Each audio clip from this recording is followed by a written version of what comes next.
Cubaan suara 1, 2, 3. Cubaan suara 1, 2, 3. Hai, Assalamualaikum warahmatullahi wabarakatuh dan selamat sejahtera bersama-sama dengan saya dalam channel Cikgu Haizal Latif. Kali ini berkongsi mengenai subjek pengajian am. Cikgu yakin anda telah menyelesaikan penulisan kerja khusus anda bersama-sama dengan kerja lapangan masing-masing.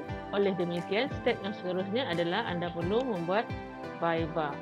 So, pada hari ini, cikgu ingin berkongsi dengan anda, para calon STPN, bagaimana untuk menghasilkan viva yang mantap. Sekiranya ini merupakan kali pertama anda di dalam channel ini, cikgu ingin meminta bantuan untuk anda menekan button subscribe di bahagian bawah ini. Dan sekiranya video ini mendatangkan manfaat kepada anda, like dan juga tekan loceng untuk menerima notifikasi daripada saya dari semasa ke semasa. Sekiranya anda telah subscribe channel ini, cikgu ucapkan terima kasih dan selamat maju jaya dalam STPN kalian, insyaAllah. Baiklah, tanpa buang masa lagi, jom bersama-sama saya dalam tips menghasilkan presentation yang menarik. Jom ikuti tips viva yang mantap dan hebat. Perkongsian pada kali ini saya akan bahagikan kepada beberapa bahagian dan jangan lupa untuk stay tune sehingga akhir video ini mendapatkan tips-tips dan juga trik dalam menghasilkan persembahan yang menarik.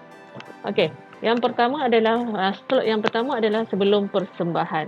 Okay, sebelum persembahan biasanya calon akan rasa gemetar, calon akan rasa bagaimana nak buat viva, dia takut kadang-kadang sampai tak tidur malam, sampai setiap masa PM cikgu bagaimana nak buat viva, bagaimana untuk bersedia untuk viva dan seterusnya. Okey. Tip yang pertama adalah anda perlu tenang sahaja. Yang pertama, fahamkan dahulu topik. Fahamkan dahulu apa yang hendak anda persembahkan. Yang pertama, anda perlu faham kerja lapangan yang telah anda lakukan. Anda telah jelas dengan apa dapatan-dapatan yang telah anda dapatkan dalam kerja lapangan tersebut yang telah anda lapor. So, fahamkan dulu apakah topik, apakah perkara yang hendak anda sampaikan kepada hari persembahan tersebutlah, itu majlis untuk viva tersebut.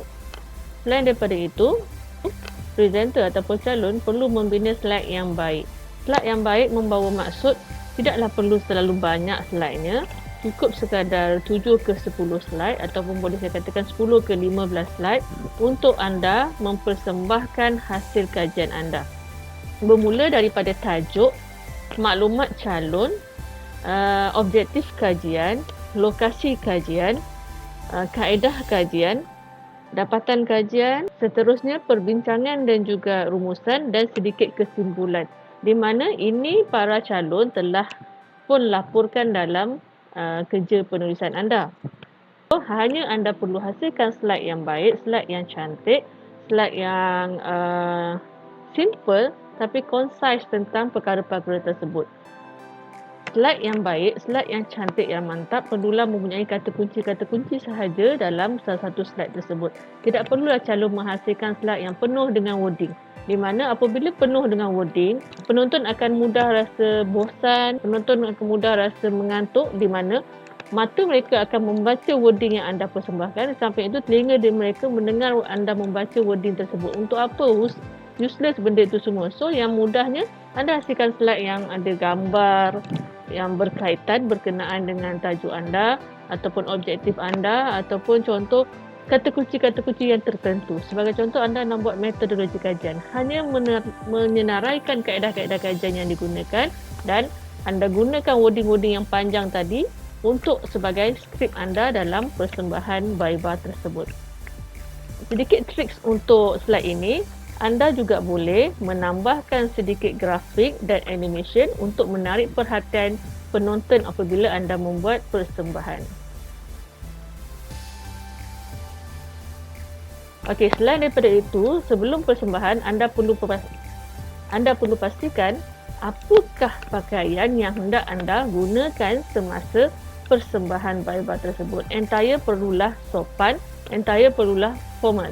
Di mana apabila anda berpakaian sopan, berpakaian formal, akan wujud satu keyakinan pada diri anda untuk menyampaikan persembahan, untuk menyampaikan maklumat yang hendak anda kongsikan. elakkan pemakaian yang menjolok mata, elakkan pemakaian yang boleh mengganggu persembahan anda, mungkin baju yang terlalu besar, baju yang terlalu kecil juga kadang-kadang akan mengganggu presenter. Okey, tips yang seterusnya sebelum persembahan. Latihan kendiri. Calon digalakkan untuk membuat latihan untuk bercakap di hadapan cermin mungkin. Saya lebih menggalakkan anda untuk membuat sedikit latihan kendiri. Simple sahaja yang boleh dibuat di dalam bilik anda. Just satu cermin yang menggambarkan diri anda daripada atas sehingga bawah, dan anda bolehlah orang kata apa? Demokan persembahan Bible anda di hadapan cermin anda, di mana apabila anda di hadapan cermin, anda akan melihat diri anda bagaimana anda mempersembahkan, di mana anda boleh melatih diri anda menghasilkan body language yang baik, menghasilkan persembahan yang yakin, di mana anda melihat sendiri bagaimana diri anda di depan penonton kelak.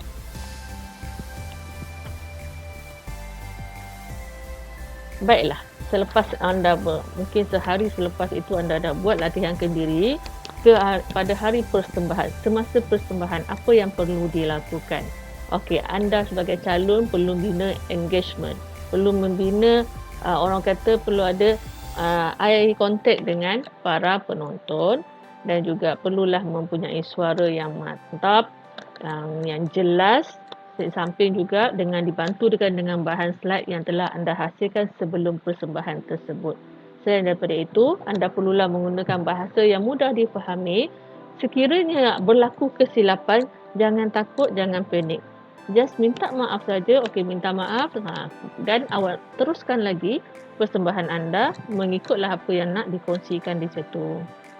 Trik di sini, apabila anda melakukan kesalahan sebenarnya, menunjukkan bahawa anda berusaha untuk melakukan yang terbaik. Kita perlu ingat tak ada orang yang boleh membuat persembahan tanpa kesilapan, insya-Allah. Okey, selain daripada itu, calon perlulah bercakap dengan teratur tersusun, di mana dari satu slide ke satu slide dan satu slide. Ikut sahaja tuturan slide yang telah anda bina, dan elakkan untuk mempersembahkan ataupun untuk menambah maklumat-maklumat tambahan, di mana maklumat-maklumat tambahan tersebut boleh kita beritahu di akhir kelak apabila sesi soal jawab di antara penyelia dan juga anda kelak. Okey, tips yang paling penting semasa persembahan. Calon elakkan membaca skrip. Kebiasaan calon membuat skrip terlalu panjang. Kadang-kadang mereka membawa sendiri kerja khusus dan membaca dari sehelai ke sehelai, dan itu kita perlu elakkan, di mana apabila anda membaca skrip sebenarnya anda telah meleretkan masa persembahan anda, memanjangkan masa persembahan anda, di samping sebenarnya anda telah menurunkan tahap keyakinan diri anda. Be natural, be yourself. Apabila mempersembahkan kerja khusus itu ataupun hasil kerja anda, itu adalah hasil anda dan anda perlu persembahkan dengan yakin dan mantap. Baiklah calon, sebagai kesimpulannya, persembahan Bible perlulah ringkas, pendek dan juga impak.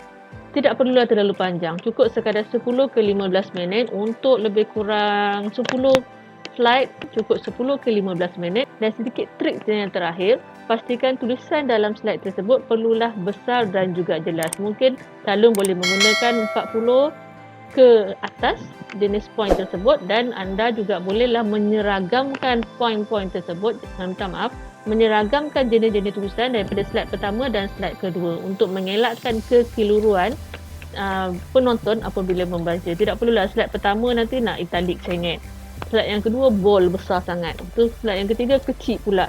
So untuk tidak seragam, so untuk orang kata mantap dan juga jelas, kita seragamkan tulisan slide kita daripada slide yang pertama sehingga slide yang terakhir. Itu saja perkongsian saya untuk calon-calon pada kali ini. Semoga calon semua mendapat manfaat dan teruskan pembelajaran anda semaksimal mungkin. Apa saja halangan yang dihadapan, kita tempuh dengan senyuman, insya-Allah. Assalamualaikum warahmatullahi wabarakatuh. Adios.